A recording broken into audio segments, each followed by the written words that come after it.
Bio में हम लोग तीसरा टॉपिक पढ़ रहे हैं जिसका नाम है सब टॉपिक में है organisation of genes and chromosomes. इसमें पहला क्वेश्चन हम लोग देख लेते हैं। In prokaryotes a cluster of functionally related genes under the control of a single promoter is called. एक सिंगल प्रमोटर के अंडर में ढेर सारे क्लस्टर ऑफ जीन्स जो रिलेटेड हैं, जो काम करते हैं, उनको हम लोग क्या बोलते हैं। तो पहला ऑप्शन देख लेते हैं, इसमें एक्सॉन है, दूसरा है इंट्रॉन है, तीसरा ओपेरॉन है और चौथा क्या है, ट्रांसपोजॉन्स है।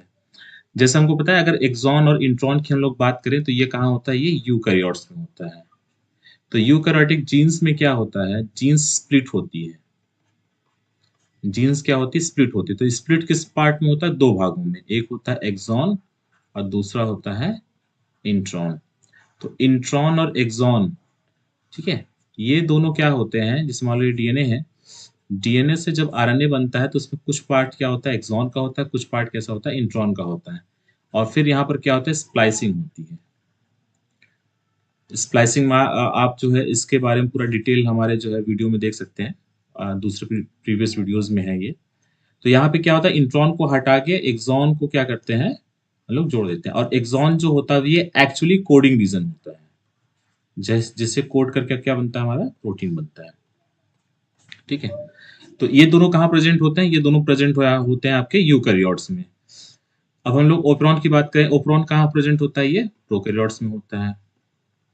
तो प्रोकैरियोट्स में हम लोग देखें, जैसे लैक ओपेरॉन की अगर हम बात करें, लैक ओपेरॉन्स की बात करें, तो लैक ओपेरॉन में क्या होता है, एक प्रमोटर होता है और उससे क्या होते हैं, जुड़े हुए 3 स्ट्रक्चरल जीन्स होते हैं, जेड, वाई एंड एक्स। ठीक है, तो ये अगर प्रमोटर है, प्रमोटर के बगल में क्या होता है, एक ऑपरेटर होता है। ओके, और यहाँ पे क्या होता है, 3 जीन्स होते हैं, इनका जो है ट्रांसक्रिप्शन एक साथ होता है और ये बाद में क्लीव होकर क्या बनाते हैं, प्रोटीन्स बनाते हैं, 3 अलग अलग प्रोटीन्स बनाते हैं। तो यहाँ पर दिख रहा है कि एक सिंगल प्रमोटर से क्या हो रहा है, क्लस्टर ऑफ जीन्स क्या हो रहे हैं, रेगुलेट हो रहे हैं। तो इसका ऑप्शन क्या हो सकता है, सी करेक्ट आंसर हो सकता है। लास्ट है ट्रांसपोजॉन्स। ट्रांसपोजॉन्स के बारे में हम लोग डिटेल में पढ़ते हैं। ठीक है, तो ये हमारा ऑप्शन क्या होना चाहिए, सी। इसका एक्सप्लेनेशन लोग देख लेते हैं। And operon is a group of genes under the control of single promoter often found in prokaryotic genomes. Okay, दूसरा क्वेश्चन लोग देख लेते हैं। Interrupted genes contain segments that are transcribed into RNA but not translated. ठीक है, these segments are called, option देख लेते हैं, introns, exons, codons and promoter. अगर यहाँ पर हम लोग देखें सिंपल टर्म में कि यूकैरियोट्स में जैसे अभी हम लोगों ने देखा इंट्रॉन और एक्सॉन होता है, तो इंट्रॉन और एक्सॉन में से इंट्रॉन आरएनए तो बना, लेकिन वो क्या करता है, ट्रांसलेशन में नहीं जाता, यानी प्रोटीन नहीं बनाता है। तो यहाँ पे ऑप्शन क्या होना चाहिए हमारा, सबसे पहला option is the correct answer. तो इसका एक्सप्लेनेशन देख लेते हैं। Introns are non coding segments of genes that are transcribed but not translated. एक चीज याद रखना है कि जो इंट्रॉन और एक्सॉन्स का जो कॉन्सेप्ट है, ओके, एंड स्प्लिट जीन जो होता है वो हमेशा कहाँ प्रेजेंट होता है, वो प्रेजेंट होता है यूकैरियोट्स में। यानी अगर हम बैक्टीरिया की बात करें, यानी प्रोकैरियोट की बात करें, तो बैक्टीरिया में क्या होता है, एब्सेंट होता है। यूकैरियोट और बैक्टीरिया में एक होता है जिसको हम लोग बोलते हैं आर्की बैक्टीरिया। तो आर्की में भी क्या होता है, स्प्लिट जीन पाया जाता है। ओके, तो यूकैरियोट्स में और आर्की बैक्टीरिया में हमारा क्या होता है, स्प्लिट जीन्स पाया जाता है। इस तरह से अगर हम देखें, इवोल्यूशनरी तरीके से अगर हम लोग देखें, तो हम लोग यूकैरियोट्स जो है वो आर्की बैक्टीरिया के ज्यादा करीब पाए जाते हैं। ओके, नाउ नेक्स्ट क्वेश्चन देखते हैं। Gene family consist of multiple genes that are similar sequences and function, these are an example of. ठीक है, तो जीन फैमिलीज की बात कर रहा है जिसमें क्या है, मल्टीपल जीन्स होते हैं जो सिमिलर सीक्वेंस और लगभग सिमिलर फंक्शन भी शो करते हैं। उसके एग्जांपल्स कौन से हैं, जीन डुप्लीकेशन फर्स्ट ऑप्शन है, दूसरा है जेनेटिक म्यूटेशन, तीसरा है जीन साइलेंसिंग एंड फोर्थ है आरएनए इंटरफेरेज। तो थोड़ा सा अगर इसके बारे में थोड़ा सा चर्चा करें, जीन फैमिलीज के बारे में। ठीक है, जीन फैमिलीज, तो जीन फैमिलीज क्या होते हैं, ग्रुप ऑफ जीन्स होते हैं जो एक कॉमन एंसेस्ट्री से जो है आते हैं। कॉमन, इनका क्या होगा, common ancestry. Okay, common ancestry सन है और ये क्या करते हैं, सिमिलर फंक्शन क्या करते हैं, परफॉर्म करते हैं, सिमिलर फंक्शन जो है परफॉर्म करते हैं। और इनका जो क्या कहेंगे, इनका फॉर्मेशन कैसे होता है, इनका फॉर्मेशन थ्रू होता है जीन डुप्लीकेशंस के थ्रू। जीन डुप्लीकेशन जो होता है उसके थ्रू इनका क्या होता है, फॉर्मेशन होता है। और एक ही जीन के मल्टीपल कॉपीज हो सकते हैं पूरे जीनोम में। ठीक है, तो जीन फैमिलीज के दो तीन अगर करेक्टर अगर हम देखें तो पहला क्या है कि ये क्या है, इनका जो कॉमन एंसेस्ट्री होता है, दूसरा सिमिलर लगभग फंक्शन शो करते हैं, और इनका जो फॉर्मेशन होता है किसके थ्रू होता है, जीन डुप्लीकेशन के थ्रू होता है। और एक जीनोम में मल्टीपल कॉपीज हो सकते हैं पर्टिकुलरली जीन्स के। और जो डीएनए होता है, DNA sequence and protein structure जो बेसिकली होता है सेम होता है, लेकिन कभी कभी क्या होता है उसमें डाइवर्जेंट भी पाया जाता है। ठीक है, तो डाइवर्जेंस की वजह से क्या होता है कि स्ट्रक्चर लगभग क्या होता है, सिमिलर होता है, लेकिन फंक्शन क्या होता है, चेंज हो जाता है। ठीक है, तो अच्छा इसके एग्जांपल्स अगर हम बात करें तो जैसे हीमोग्लोबिन फैमिली है। ठीक है, हीमोग्लोबिन फैमिली में अल्फा बीटा जो है ग्लोबुलिन प्रेजेंट होता है। इसके अलावा एडल्ट्स के लिए जो है अलग तरीके का हीमोग्लोबिन होता है, फीटस के लिए जो है अलग हीमोग्लोबिन होता है। तो क्या है कि डिफरेंट फैमिलीज एक ही है, हीमोग्लोबिन फैमिली एक ही, लेकिन वहाँ पे क्या है, डिफरेंट हीमोग्लोबिन्स ग्रुप प्रेजेंट होते हैं। ऐसे ही अगर दूसरा एग्जांपल हम देखें तो होम्योबॉक्स होता है। Okay, homeobox is the next example of gene families. अब ये हम लोग देखें कि होम्योबॉक्स हमेशा किसमें पार्टिसिपेट करता है, ये एम्ब्रियोनिक डेवलपमेंट में, रेगुलेशन ऑफ एम्ब्रियोनिक डेवलपमेंट के लिए यूज होता है ये। ठीक है, और इसका सबसे अच्छा एग्जांपल क्या है, हॉक्स जीन। ठीक, सबसे अच्छा एग्जांपल क्या है, हॉक्स जीन। इसी तरीके से अगर हम देखें और भी एग्जांपल अगर जीन फैमिलीज के देखा जाए तो उसमें इम्यूनोग्लोबुलिन्स है। ठीक है, 5 तरीके के होते हैं, लगभग सेम जैसे होते हैं। हीट सॉक प्रोटीन्स होते हैं, एचएसपी जिसे हम लोग बोलते हैं 70, एचएसपी 32। तो इसी तरीके से डिफरेंट डिफरेंट एचएसपी है जो हम लोगों ने डिस्कस किया है इसके पहले ही। इसके अलावा जीपीसीआर होता है। ठीक है, और टोल लाइक रिसेप्टर जो होते हैं, टोल लाइक रिसेप्टर प्रोटीन्स होते हैं। अच्छा, टोल लाइक रिसेप्टर आप लोगों को पता है, टीएलआर इसको बोलते हैं। टीएलआर हमेशा किसके लिए पार्टिसिपेट, मतलब किसको रिकॉग्नाइज करता है, ये माइक्रोब्स को, स्पेसिफिक टाइप ऑफ माइक्रोब्स को जो है ये क्या करता है, रिकॉग्नाइज करता है। और ये पार्ट जो होता है, देखो हम जो इम्यूनिटी होती है उसमें वो दो तरीके का होता है। एक ये किसमें पार्टिसिपेट करता है, ये बेसिकली इन्नेट इम्यूनिटी में पार्टिसिपेट करता है। ठीक है, इन्नेट इम्यूनिटी का मतलब क्या है कि हमारे बॉडी में हमारे जीन्स में पहले से ही चीजें क्या है, इनकॉर्पोरेटेड है कि इस तरह का माइक्रोब्स आएगा तो हमारा जो रिस्पॉन्स होगा वो कैसा होना चाहिए। ठीक है, तो ये कुछ जो है एग्जाम्पल है जीन जीन फैमिलीज के। तो जीन फैमिलीज का जो फंक्शन है बेसिकली, इसमें हम लोग देखते हैं कि ये इवोल्यूशनरी जो है रिलेशन शो करता है। ओके, इवोल्यूशनरी जो रिलेशनशिप्स होता है वो हम शो करते हैं। इसके अलावा वेरियस जो आपके डाइवर्सिफिकेशन होता है, डाइवर्सिफिकेशन होता है, उसमें भी ये क्या करते हैं, मेजर प्ले रोल करते हैं। ठीक है, तो इस तरह से अगर हम देखा जाए कि gene family consist of multiple jeans, तो इसका सबसे अच्छा जो ऑप्शन है वो क्या है, जीन डुप्लीकेशन का है। ठीक है, अगर हम देखें इसमें क्या एक्सप्लेनेशन में है, gene families result from gene duplication event over evolutionary time. ठीक है, ये हम लोग ने डिस्कस कर लिया है। जो नेक्स्ट क्वेश्चन हम लोग देखें तो फोर्थ क्वेश्चन है, यूक्रोमैटिन इज कैरेक्टराइज्ड बाय। तो यूक्रोमैटिन क्या होता है और उसमें हम लोग कैसे डिस्कस कर सकते हैं कि क्या कैरेक्टर्स होते हैं उससे। पहले हम ऑप्शन देख लेते हैं। पहला है हाई कंपैक्टेशन एंड इनएक्टिविटी, दूसरा है low compaction and gene activity, third है high compaction and gene activity, और फोर्थ है low compaction and gene activity. अब देखो जो हमारा क्रोमोसोम्स होता है, ह्यूमंस की हम लोग बात कर रहे हैं बेसिकली। ठीक है, उसमें कुछ पार्ट्स क्या होते हैं, डार्क दिखते हैं, कंपैक्ट ज्यादा होते हैं, कुछ क्या होते हैं, कम कंपैक्ट होते हैं। ठीक है, तो लूजली जो है लूज कंपैक्ट होते हैं। तो ये जो लूज कंपैक्ट है इट मींस क्या है, यहाँ पर डीएनए हमारा क्या है, एक तरह से अवेलेबल है, जो किसमें पार्टिसिपेट कर सकता है, वो ट्रांसक्रिप्शन में। ठीक है, ट्रांसक्रिप्शन में वो जा सकता है। ट्रांसक्रिप्शन का मतलब क्या होगा बेसिकली, यहाँ पे जीन एक्टिविटी की बात हो रही है।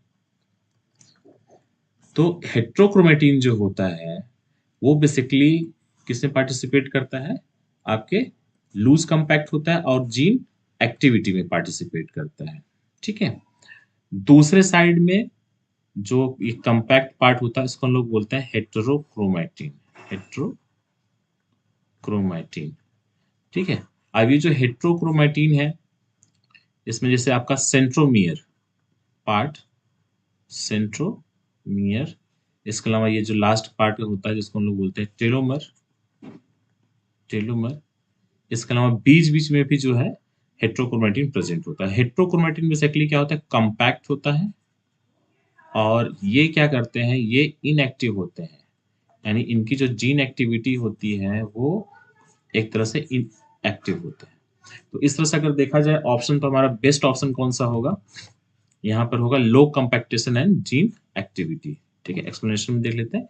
Euchromatin is loosely packed allowing for gene expression. Now unique DNA sequence code for distinct genetic information and are typically found in, तो यूनिक डीएनए सीक्वेंसेस जो कोड है जेनेटिक इंफॉर्मेशन के लिए वो कहाँ प्रेजेंट होता है।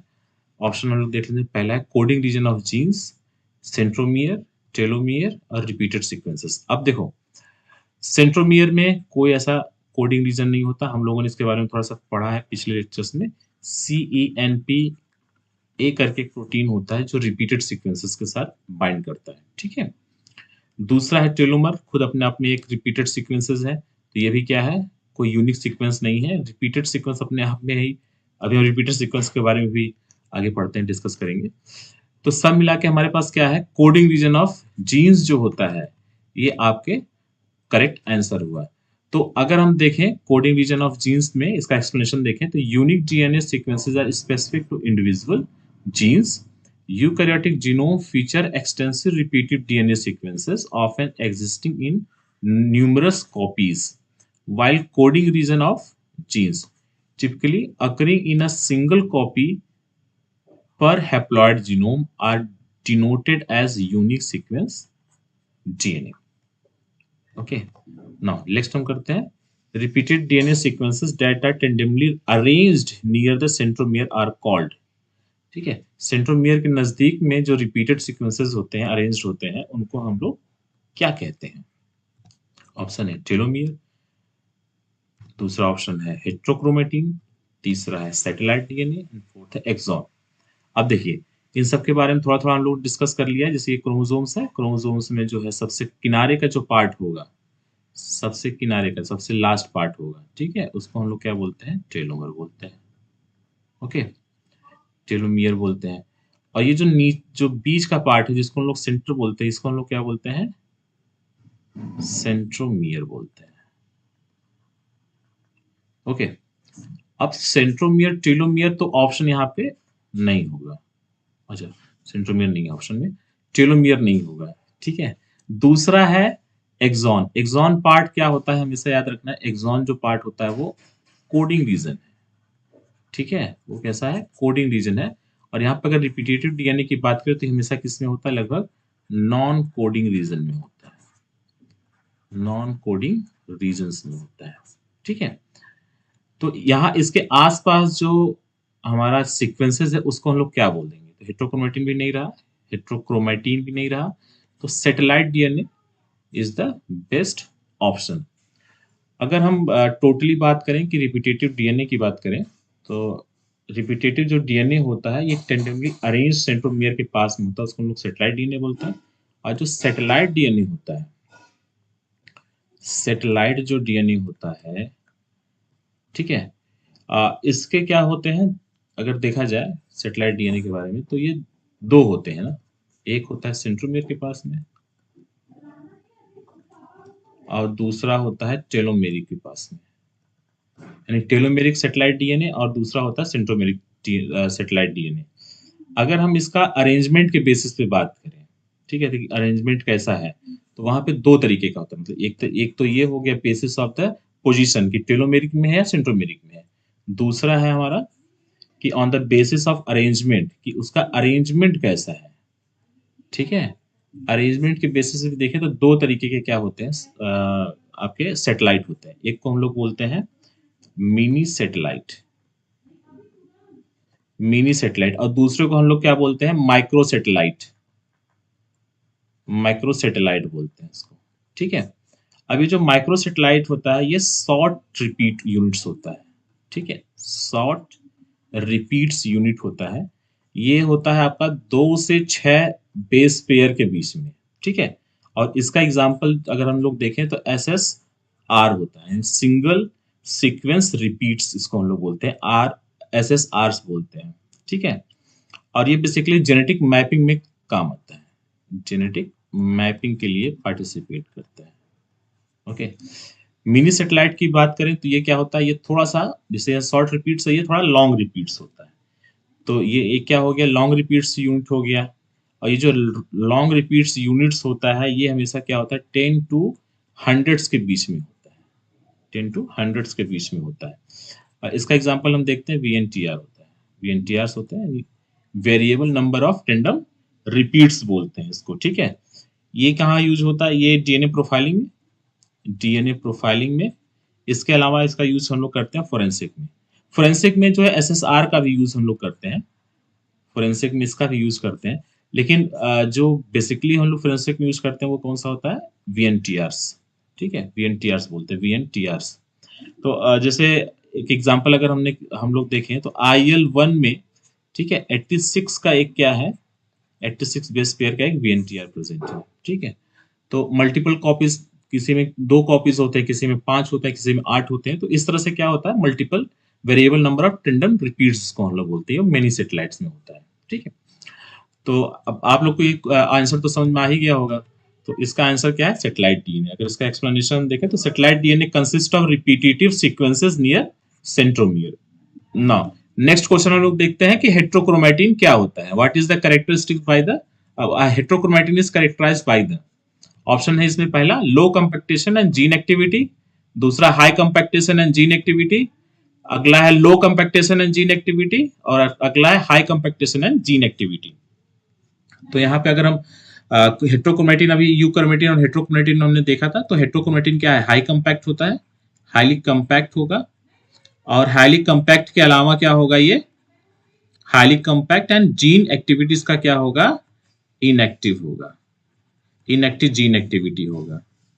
ठीक है, तो इसका आंसर क्या होना चाहिए, इसका आंसर होगा आपका second is the best answer. और इसका अगर एक्सप्लेनेशन देखें तो क्या है, heterochromatin is densely packed and often contains inactive genes. Next question हम देते हैं, which of the following is a characteristic of transposons. ठीक है, they are non coding RNA molecules, second option है they are involve in DNA replication, third option है they can move from one genomic location to another, fourth option है they R component of the ribosome. ठीक है, थोड़ा तो इसके बारे में हम लोग समझते हैं कि ट्रांसपोजॉन्स जो होता है वो क्या होता है, कितने टाइप्स का होता है। थोड़ा एक ब्रीफ में हम लोग देखते हैं। देखिए, जो ट्रांसपोजॉन्स होते हैं उसको हम लोग क्या बोलते हैं, जंपिंग जीन्स भी बोलते हैं, उसको क्या बोलते हैं, जंपिंग जीन्स भी बोलते हैं। जंपिंग जीन्स के अलावा इसको हम लोग और क्या बोल सकते हैं, इसको हम लोग बोलते हैं मोबाइल जेनेटिक एलिमेंट बोलते हैं, मोबाइल जेनेटिक एलिमेंट। ओके, तो ये जो जो सेगमेंट होता है, ठीक है, segments of DNA, they can move from या one location to the another location in the gene. तो सिंपली समझिए कि एक लोकेशन से, जैसे यहाँ पर है, एक लोकेशन से ये जीनोम के दूसरे लोकेशन पे क्या करते हैं, मूव करते हैं। तो अगर मूव का कंडीशन देखें उसके अकॉर्डिंग ये कितने तरीके के होते हैं, 2 तरीके के होते हैं। ठीक है, एक को हम लोग बोलते हैं DNA ट्रांसपोजॉन्स, DNA ट्रांसपोजॉन्स, और दूसरों को हम लोग बोलते हैं रेट्रो ट्रांसपोजॉन्स, रेट्रो ट्रांसपोजॉन्स। ठीक है, तो अब ये जो रेट्रो ट्रांसपोजॉन्स और DNA ट्रांसपोजॉन्स है इसके बारे में थोड़ा समझते हैं। जो DNA ट्रांसपोजॉन्स होता है, समझिए इसमें क्या होता है, ये इसमें डायरेक्ट DNA सीक्वेंस जो है इन्वॉल्व होता है, इसमें डायरेक्ट DNA सीक्वेंस इन्वॉल्व होता है। और ये जो सीक्वेंसेस होते हैं इनकोड करते हैं किसको, एक एंजाइम को, जिसको हम लोग क्या बोलते हैं, ट्रांसपोजेसेस, उसको हम लोग क्या बोलते हैं, ट्रांसपोजेसेस बोलते हैं। अब ये ट्रांसपोजेसेस क्या होता है, ये रिस्पॉन्सिबल होता है डीएनए में एक्सीशन एक्सीशन कराने में, और फिर से उसको क्या कराता है, ये री इंसर्ट कराता है। फिर से ये क्या कराएगा, री इंसर्ट कराएगा, उसको फिर से री इंसर्ट कराता है। ठीक है, तो एक्सेशन और रीइंसर्टमेंट जो होता है ये कौन कराएगा, ट्रांसपोजेस एलिमेंट कराता है, जो एंजाइम होता है वो कराता है। तो इस तरह से अगर हम देखें कि जो ये डीएनए है, डीएनए ट्रांसपोजॉन्स जो होता है ये क्या करता है, ये करता है सिंपल कट एंड पेस्ट वाली कंडीशन शो करता है, कट एंड पेस्ट वाली कंडीशन शो करता है। ठीक है, तो अगर हम दूसरा देखें, दूसरा है हमारा रेट्रो ट्रांसपोजॉन्स, दूसरा है रेट्रो ट्रांसपोजॉन्स। ठीक है, अब रेट्रो ट्रांसपोजॉन्स में क्या होता है, यहाँ पे जो मॉलिक्यूल होता है वो आरएनए होता है। यहाँ पे आरएनए इंटरमीडिएट्स बनता है, डीएनए है, डीएनए से पहले क्या बनेगा, आरएनए बनेगा। फिर ये आरएनए कहाँ जाएगा, रिवर्स ट्रांसक्रिप्शन में जाएगा, रिवर्स ट्रांसक्रिप्शन में जाएगा तो ये क्या बनाएगा, डीएनए बनाएगा। और ये जो रिवर्स ट्रांसक्रिप्शन में जो डीएनए बनेगा वो फिर क्या होगा, वो इंसर्ट कराया जाता है हमारे जीनोम में। तो इन सारे प्रोसेस के लिए क्या होगा, हमारे पास एटलीस्ट 2 एंजाइम्स होने चाहिए। ठीक है, तो वो 2 एंजाइम्स क्या क्या होते हैं, एक तो रिवर्स ट्रांसक्रिप्टेज हो गया जो क्या करेगा, आरएनए को किस में कन्वर्ट करेगा, डीएनए में। और दूसरा क्या करना है कि इस डीएनए को क्या कराना है, फिर से इंसर्ट कराना है इन द जीनोम। तो उसके लिए क्या क्या क्या पड़ता है हमारे पास, एंजाइम की जरूरत होती है, इंटीग्रेज इंटीग्रेस एंजाइम की जरूरत पड़ती है। तो हम लोगों ने देखा था कि जो डीएनए वाला होता है, डीएनए ट्रांसपोजॉन्स, वो कट एंड पेस्ट करता है। यहाँ पे क्या हो रहा है, ये कॉपी एंड पेस्ट हो रहा है, कॉपी एंड पेस्ट हो रहा है। ठीक है, तो इस तरह से देखते हैं कि जो ट्रांसपोजॉन्स होते हैं 2 तरीके के होते हैं, डीएनए कट पेस्ट कर रहा है, और रेट्रो अगर है आरएनए है, फिर वो क्या होगा, डीएनए में कन्वर्ट होगा, फिर डीएनए से फिर उसके बाद इंसर्ट होगा, तो यहाँ पे कॉपी पेस्ट हो रहा है। ठीक है, अगर इसके हम फंक्शंस की बात करें कि ट्रांसपोजॉन्स का फंक्शन क्या है, तो फंक्शन से क्या करते हैं, जेनेटिक वेरिएशन प्रोवाइड कराते हैं। ठीक है, क्योंकि एक कॉपी दूसरे जीन के अंदर इंसर्ट हो रहा है तो क्या हो रहा है, जीन्स में क्या हो रहा है, वेरिएशन हो रहा है, शो कर रहा है। इसका नाम है जीनोम इवोल्यूशन में ये क्या करें, बहुत पार्टिसिपेट करते हैं जीनोम इवोल्यूशन में। यानी लगातार क्या है, अगर हमारा जीन जो है कॉपी पेस्ट या जो है कट पेस्ट हो रहा है तो उसमें क्या है, जीन में वेरिएशंस हो रहा है, जो किसमें पार्टिसिपेट कर रहा है, बेसिकली इवोल्यूशन में। इसके अलावा जो है रिपेयर ऑफ जीन ब्रेक्स में ये पार्टिसिपेट करते हैं, रेगुलेशन ऑफ जीन एक्सप्रेशन में पार्टिसिपेट करते हैं। इसके अलावा gene oriental oriental gene transfer में भी ये पार्टिसिपेट करते हैं। ठीक है, तो इस तरह से इसका ये फंक्शन हो गया। तो हम लोग क्वेश्चन पे आ जाते हैं। बेसिकली क्या था क्वेश्चन हमारा, हमारा क्वेश्चन था कि which of the following is a characteristic of transposons. तो कैरेक्टरिस्टिक्स क्या होगा, they are non coding RNA molecule, नहीं, ऑप्शन नहीं है ये। They are involve in DNA replication, बिल्कुल भी नहीं। They can move from one genomic location to the another. ठीक है, तो इसका ऑप्शन क्या होगा, C is the correct answer. इसका एक्सप्लेनेशन देखें तो transposons are mobile genetic element that can change their position in the genome. Okay, now next question हम लोग देखते हैं, which type of DNA sequence is responsible for protecting the end of linear chromosome from degradation। तो linear जो chromosome है, basically हमारे human chromosomes की ये बात कर रहे हैं, तो उसका जो इंड पोजीशन है उसके डिग्रेडेशन में उसको कौन प्रोटेक्ट करता है उसके डिग्रेडेशन के लिए। ठीक है, तो ऑप्शन है आपका intron, exon, telomere and repetitive sequences. तो अगर हम देखें तो जो टेलोमियर है ये कहाँ प्रेजेंट होता है, लास्ट में प्रेजेंट होता है, और यही क्या करता है, हमारा पार्टिसिपेट करता है कि प्रोटेक्ट करता है कि हमारा जो क्रोमोसोम है वो डिग्रेड ना हो। तो अगर इसका एक्सप्लेनेशन हम देखें तो telomeres are repetitive DNA sequences that protect chromosome end from degradation. Now next question देखें तो lac operon in bacteria is an example of an operon that control the expression of gene involved in। तो अब हमको जो है lac operon में हमको पता है 3 तरीके का जीन जो है वहां इन्वॉल्वमेंट होता है। ऑप्शन हम लोग देख लेते हैं। पहला ऑप्शन है डीएनए रेप्लिकेशन, दूसरा है प्रोटीन डिग्रेडेशन, तीसरा है लैक्टोज मेटाबॉलिज्म एंड लास्ट है फोटोसिंथेसिस। तो हमको भी पता है कि जब बैक्टीरिया में क्या हो, ग्लूकोज, ये मान लो एक बैक्टीरिया है और उसका ये इन्वायरमेंट है, बाहर का इन्वायरमेंट है, लिक्विड इन्वायरमेंट रहता है ज्यादातर। तो अगर यहाँ पर क्या हो, ग्लूकोज अब्सेंट हो जाए, ग्लूकोज क्या हो जाए, अब्सेंट हो जाए, और लैक्टोज क्या हो, लैक्टोज प्रेजेंट हो।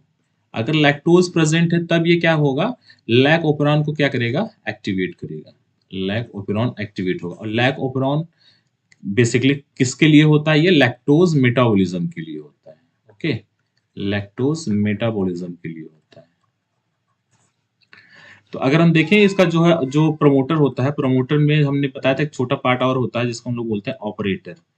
तो ऑपरेटर के बाद जो है स्ट्रक्चरल जीन प्रेजेंट होता है जिसमें होता है जेड, वाई एंड एक्स। तो जो ऑपरेटर होता है, जब ग्लूकोज प्रेजेंट है तो क्या होगा, ऑपरेटर पे एक क्या होगा, एक प्रोटीन होता है जिसको हम लोग क्या बोलते हैं, रिप्रेसर प्रोटीन। ठीक है, तो ये रिप्रेसर प्रोटीन क्या करता है, हमेशा जो है इस लैक ओपेरॉन को ब्लॉक करके रखता है। लेकिन जब ग्लूकोज खत्म हो गया, लैक्टोज प्रेजेंट है, तो ये क्या होगा, ये जो लैक जो रिप्रेसर प्रोटीन है ये क्या होगा, रिमूव हो जाएगा। रिमूव होने के बाद क्या होगा, लैक ओपेरॉन एक्टिवेट हो जाएगा और लैक्टोज मेटाबॉलिज्म क्या होगा, स्टार्ट हो जाएगी। तो ऑप्शन हम लोग देख लेते हैं, इसमें third option is the correct answer. और इसमें क्या है, the lac operon regulate gene involved in metabolism of lactose.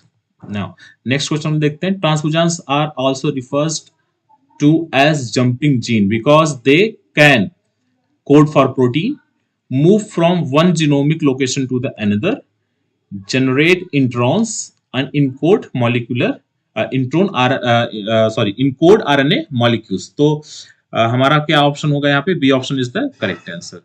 ठीक है, इसके बारे में हम लोग डिटेल पढ़ चुके हैं। तो मोबाइल, इसका एक्सप्लेनेशन देख लीजिए। तो transposons are the mobile genetic element capable of changing their position in the genome. Next question है, which component of the operon binds to the operator and prevent transcription of the structural gene.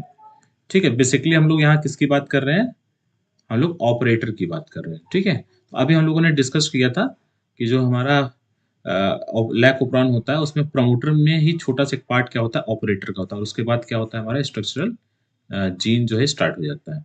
ठीक है, structural gene में हम लोग देखा था Z, Y and x.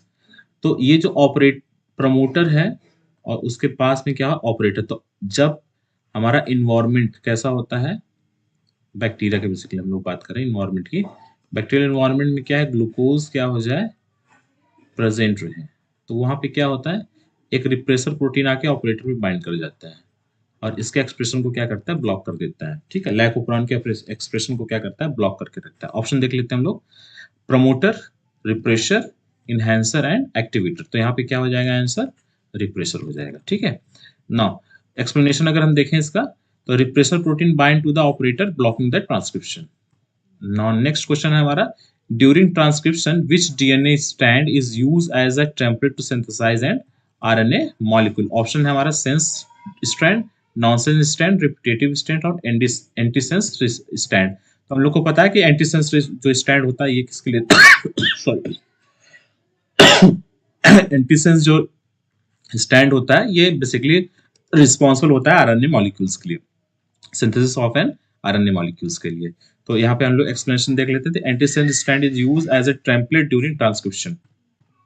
ठीक है, क्वेश्चन है next, the enzyme responsible for inserting transposons. ठीक है, inserting transposons into new genomic location is called. तो अभी हम लोगों ने पहले ऑप्शन देख लेते हैं हम लोग। पहला है ऑप्शन है डीएनए लाइगेज, अगला है डीएनए पॉलीमरेज, अगला है ट्रांसपोजेसिस, लास्ट है आरएनए पॉलीमरेज। ठीक है, तो अभी हम लोगों ने देखा कि डीएनए यहाँ पे जो है आरएनए यानी रेट्रो अगर रहता, ठीक है, रेट्रो ट्रांसपोजॉन्स होता तो वहां पे इंटीग्रेज जो है यूज होता है। ओके, और अगर यहाँ पे क्या है, डीएनए है, डीएनए ट्रांसपोजॉन्स होते हैं, यहाँ पे क्या यूज होता है, ट्रांसपोजेसिस यूज होते हैं। ठीक है, तो यहाँ पे ऑप्शन क्या हो जाएगा आपका, ट्रांसपोजेसिस इज द करेक्ट आंसर। और एक्सप्लेनेशन अगर देखा जाए तो ट्रांसपोजेसिस is an enzyme that facilitates the movement of transposons। ठीक है,